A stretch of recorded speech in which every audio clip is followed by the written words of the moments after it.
सबसे पहले आयोजकों को, खास तौर से डॉक्टर ममता पानेरी दीदी को हृदय से धन्यवाद देती हूँ कि आपने मुझे इस मंच पर बोलने का अवसर दिया और इतनी महत्वपूर्ण काव्य कृति पर अपने विचार रखने का एक सुअवसर मुझे प्रदान किया। मैं सभी मंचासीन अतिथियों का अभिनंदन करती हूँ। मेरे गुरुजन बैठे हैं, doctor Manju Chaturvedi ma'am, doctor Chandrakanta Bansal ma'am, मैं उन्हें भी प्रणाम करती हूँ। और ये सभागार मेरे लिए घर जैसा ही है। मैंने अपने अध्यापन का प्रारंभ यहीं से किया और आज घर आकर मुझे वाकई बहुत अच्छा लग रहा है। कविता की अनुभूति डॉक्टर ममता पानेरी द्वारा जो सत्य प्रकाशित ये काव्य संग्रह है, कहते हैं कि संवेदित मन की संवेदना अभिव्यक्ति का सबसे महत्वपूर्ण माध्यम कविता होती है। चाहे कितनी ही रफ्तार भरी जिंदगी हो, तकनीक का दबदबा हो, हमारे मन को सुकून साहित्य, संगीत या कला की यात्रा पर ही मिलता है। इन सब में भी कविता खास है क्योंकि शब्दों के संप्रेषण का बड़ा प्रभावी माध्यम है। डॉक्टर ममता पानेरी की काव्य कृति कविता की अनुभूंज में उनके मन के गहन भाव हमारे समक्ष मूर्त होते हैं। इस कृति की कविताओं में भावों की गहराई के साथ विषय वैविध्य भी है। आत्म केंद्रित प्रतिस्पर्धा के दम घोटू परिवेश में हमारे आसपास के लोगों की पीड़ा, छोटी छोटी समस्याओं को कवित्री ने अपनी कविताओं में उतारा है। हमारा जीवन माँ और पिता की मजबूत छत्र छाया में पल्लवित होता है। कवित्री ने अपने माता और पिता के प्रति श्रद्धापूर्ण भावों को माँ मेरी सरताज है, आभास, अनंत गाथा और पीहर की गलियां कविताओं में मार्मिक अभिव्यक्ति दी है। फौजी कविता में अपने प्राणों की परवाह न कर राष्ट्र के लिए स्वयं को उत्सर्ग करने वाले फौजियों की यश गाथा है। तो कर्ज कविता में मेवाड़ के यशस्वी नायक नायिकाओं महाराणा प्रताप, हाड़ी रानी, पन्ना धाय, रानी पद्मिनी आदि का गौरवगान है। फलसफा कविता मौका परस्ती और अवसरवादिता पर गहरी चोट करती है। जिस जामुन के पेड़ को सींचने जाने में दुर्गम रास्ता अनेक बाधाओं का हवाला दिया जाता था, जब वह प्राकृतिक रूप से पल्लवित फलित हो गया तब उसका श्रेय लेने वालों की जैसे होड़ लग गई। कवित्री का संवेदित मन इस स्थिति पर व्यथित होता है। कविता का एक अंश है और आज आलम यह है कि वह लड़ालूम जामुनों से लदा खड़ा है। रेलमपेल लगी हुई है लोगों की, ताबड़तोड़ जामुन पे जामुन तोड़े जा रहे हैं। दावा कर रहे हैं पड़ोसी, अरे ये बीज जामुन का हमने ही तो बोया था, कितना पिलाया पानी इसको, तब जाकर हुआ है फलदार यह इतना। सुनकर यह सब उलझुल नजरें जब मिलती हैं पेड़ से मेरी, लज्जा आती है मुझे अपने मनुष्य होने पर, क्योंकि रास्ता जामुन के पेड़ का दुर्गम है आज भी उतना ही। आज भी वह खड़ा है उसी झाड़ झंखाड़ के बीच, बाढ़ कांटों की आज भी जस की तस है। दर्शन नाग देवता के आज भी यदा कदा हो ही जाते हैं वहाँ। यदि कुछ बदला है वहाँ तो केवल इतना कि पेड़ पर जामुन आ गए हैं। यह कविता आज के मनुष्य की कटु सच्चाई है। अपना लाभ होने की स्थिति में समूचा परिदृश्य बदल जाता है। कवित्री ने इस संग्रह में अनेक शब्द चित्रों को उकेरा है। अन्नदाता किसान की हाड़ तोड़ मेहनत के बावजूद उसका रीता रह जाने की विडंबना किसान कविता में उजागर हुई है।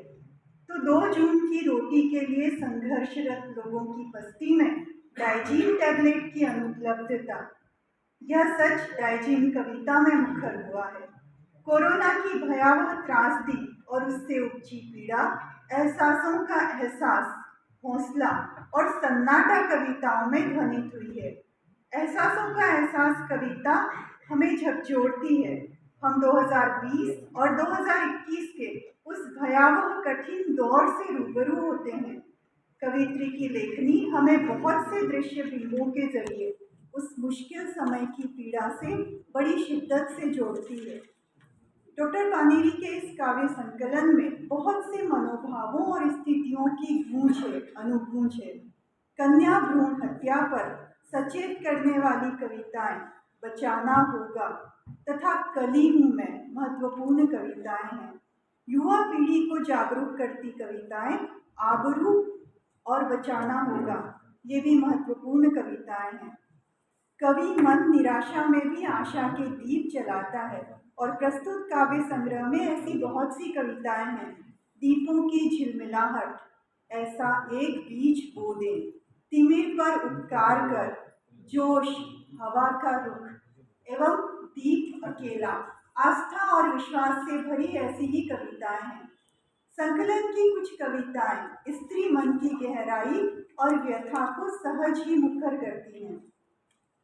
अब तक परीक्षाएं अभी शेष थी तथा परंतु कविता बेहद मर्म स्पर्शी कविताएं हैं।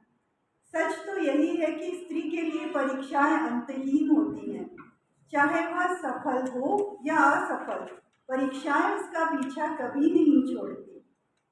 अब तक कविता स्त्री की सहनशीलता की पराकाष्ठा को उजागर करती है। अब तक कविता पढ़ रही हूँ।